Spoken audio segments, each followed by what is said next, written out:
bit of a update about the sciatica. I've got my scan on the 14th of September, so hopefully we'll see how things are going. I'm hoping for no slip discs, and no chipped bone either. Obviously, any chipped bone can be pressing on the spine. I'm just hoping it's just inflamed muscles or maybe some minute nerve damage. We're going to see what is causing the issue. Um, Originally, how it started, it was a very intensive boxing sparring. We've done some 15 rounds and loads of ab work, lots of twisting, and some back extensions. At the end of that sparring session, where the back and abs were already tired, I think twisting movements are obviously quite not the best idea when all of your back is already compromised and your abs.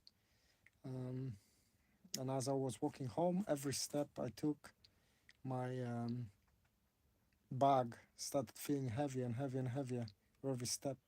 The time I got home, I knew something was wrong. I went upstairs, then I had a hot shower. It just didn't feel right, and within like an hour, the pain that came. I remember trying to go downstairs to get some hot milk, and it was not an easy thing to do, to go back upstairs. I could feel the weakness on the left side of the body, and obviously normally when you have a weakness on one side you think, is it a stroke? But this weakness was just like below the belt. So I was thinking, okay, maybe I torn some muscles in the back. Back is a very complicated structure. It's like a roof of a cathedral. So you think, okay, you did lots of twisting, turning, boxing, jabbing, throwing left hooks, throwing crosses where you twist, pivots on your feet. So you think, oh, something's probably torn. And then I started slowly feeling more and more pain. And my first thought was, I need to find a comfortable position. So I thought to myself, okay, let's find a comfortable position so I can get some sleep. And I couldn't sit down. I couldn't lie down on the side, on the left-hand side, on the left butt cheek. So I tried to look for comfortable position. I got kind of on my fours, and that was really painful as well, but it felt more comfortable. So we went from there. I've got like a big beanbag armchair that I formed like a big sphere, and I straight away reached for some anti-inflammatories and for some painkillers, but it wasn't working. So I woke up probably 3-4 times that night. The only reason I fell asleep was probably exhaustion, and the next day was just absolute torture. I woke up 6 o'clock in the morning. Obviously, remember, I've fallen asleep around 12, where I woke up numerous times during the nighttime. So I wouldn't normally wake up at 6 at all on a day off. So I thought to myself, okay, what's going on? And again, the pain was excruciating. The pain was radiating. So the pain felt like it's coming out of my coccyx and the lower spine, not upper lower spine, just the lower spine. And the pain was radiating through the front of the pelvis, through where the socket is on your joint, where your bone is entering your pelvis. Then the pain was going to the back of the butt cheek and like through the all the layers of muscles on the actual butt. So that was very unpleasant. The pain was radiating down the leg as well, down the left leg, and the quad was spasming. So I could literally sit and look. Um, Not that I would want to sit, because sitting was quite difficult, and I could see my quad muscle, quadriceps, just twitching on my leg, just firing up, relaxing, firing up, relaxing, or it will fire up a couple of times. On the outside, it will just tense up and relax. So the spasms were absolutely crazy. I wish I recorded that, but when you're in excruciating pain, you don't really think straight. I was thinking, how do I stop this? Then I could feel that front of my shin. I could feel front of my shin has absolutely no feeling and numbness. So that's a very important um, symptom you're gonna look for. The numbness anywhere on the leg. It was starting from the top of the knee to the foot, and all front shin was literally numb. There's a little muscle there. It was completely numb. It still is. Um, so that's an important sign. Obviously, there's something wrong with your nerves. Maybe they're trapped, maybe they're damaged. My foot was okay. So the left foot, I can have all the feeling, all the control. There's no numbness there, but the shin does not feel right. The calf muscle itself, it remained very strong. It still is, and I never had problems with my legs in my life, and I'm quite blessed genetically when it comes to calves.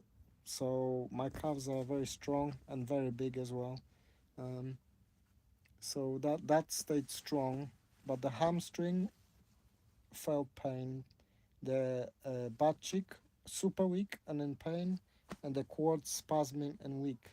So what you end up with is you feel like one of those chairs at the beach, that your butt cheek is weak, so you're gonna fold kind of backwards. Your quad is weak, so you're gonna fold forward, and you end up falling on the floor and hitting yourself either on your head or on your knee, or you can fall on your arm. So you have to really, really be careful in that first week or two with sciatica, because you can do some serious damage. You fall, you hit your head on a pavement, and guess what? It's gonna be a tragedy. So yeah, I was in pain. I couldn't sit down. I couldn't lay down. I decided to try to power through, and just took loads and loads of painkillers. I had loads left over from my ACL reconstruction surgery, so that helped a lot. Uh, but it will work maybe for an hour or two, and you can still feel the impulses firing up in your butt cheek. Not a pleasant experience. And I think on a day 3 it was exactly the same. Day 4, and day 4 I've fallen, and I've hit my knee, scraped my knee, hit myself on the head, and I was like, I'm going to hospital. So I managed to get to hospital. I still cannot sit at the stage. I still cannot sleep well. And once in a hospital, they gave me diazepam. I've requested for epidural injection. They refused to give me one. They said I'm crazy. So um, they referred me back to my GP. Um, yeah, I arranged a meeting, went to see GP. In the meantime, all the painkillers started running out, so I got Paramol, which is quite strong. GP prescribed me some suppositories, um, and yeah, the problem with pain management is sometimes it works, sometimes it doesn't, and especially first 2 weeks, uh, even if you take a lot of painkillers and you mix and match, which you shouldn't, it's just not enough.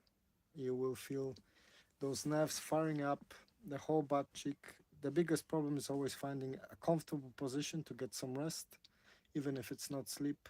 And the first 2 weeks I found it was being on your force. That was less painful than any other positions to stay in. Um, yeah, so that was quite a weird thing. Even when I went to hospital, I said, look, I cannot sit down when I'm waiting. And when I was in like a separate area, I just managed to get onto my force and stay in that position. So the nurse had a bit of a giggle. So yeah, those are kind of like symptoms. Those are my experiences with sciatica. This is week 3.5. There's still a lot of pain, and sitting is not pleasant. Every time I sit down, it just fires up again, inflames again. I still don't feel my shin. The quad stopped spasming because of the diazepam, so that helped a little bit. Uh, and I try to do my physio every day. I'm in a privileged position that obviously I'm not working at the moment, so I can do my own physio at home, then hobble to the gym, do a little bit in the gym. Oh, one more thing. So what I found that was bringing me quite a lot of relief was actually walking forward. Um, I spoke to some people who had similar problems, and they said to me that they were spent weeks in bed. And I asked them, how did you manage? How the hell did you manage to stay in bed with sciatica? Because I cannot lay down, I cannot sit down. The only thing my body is kind of accepting is just walking forward. The moment I sit down or lay down, it just fires up again. So it's quite bizarre for me, for people saying, oh, I spent a week in bed. How?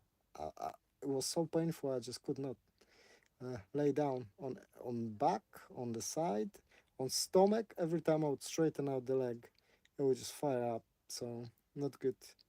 Last couple of days, I've done a lot of stretching of hamstrings, trying to strengthen the glutes.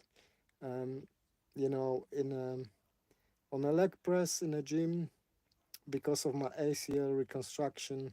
So I was doing one-legged leg press. So on the leg that had the operation, I can manage a lot of plates. The leg with sciatica, I can use an empty leg press, and it still feels like it weighs a ton when I do 6 to 8 reps. I think it's important to maintain your range of movement, and obviously because it's a nerve problem, yeah, any power strength exercise or movement exercise will bring you a little bit of pain. That's just the pain you have to work with. You will feel where the pain is um, a wrong pain. You have to keep moving it. You cannot just leave it to seize up and lose range of motion, because it's only going to make things worse. So again, you've got the healing power of movement, uh, but unfortunately you have to try to power through and keep moving. That's the only way to maintain it. If you sit down, it's the worst thing that can happen. That's how you get it. That's how you weaken your hips, how you weaken your knees. That's how you lose your range of motion, how your muscles seize up.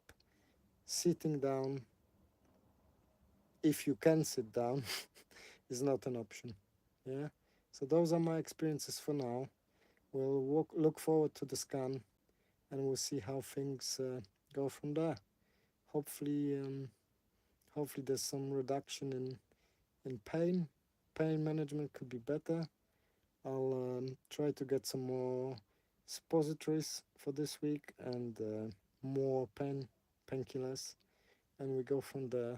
Um, if you guys have any useful ideas about pain management, legal pain management, please let me know, uh, because obviously, yeah, it's not fun.